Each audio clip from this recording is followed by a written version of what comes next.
கிட்டத்தட்ட ஒரு 5 மாவட்டத்துக்கு பிரச்சாரத்துக்கு போனோம்.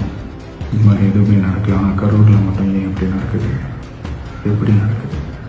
மக்களுக்கு எல்லா உண்மையும் தெரியும். மக்கள் எல்லாத்தையும் பார்த்துக்கிட்டு இருக்கிறாங்க.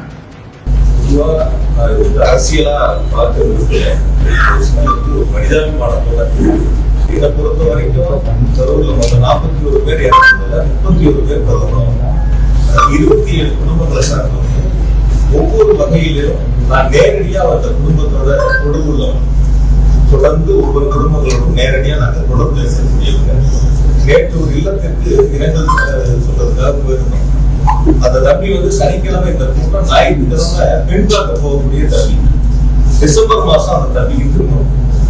அவர் குடும்பத்துல ஒரு கோரிக்கை தேவை இருந்தப்ப என்னை சந்திச்சிருக்காங்க. அவங்களுக்கான தேவைகளை ஏற்பாடு பண்ணி கொடுத்துருக்கேன். அந்த தம்பி எங்களுடைய 30 அந்த தம்பி பங்கிட்டு இருக்காங்க.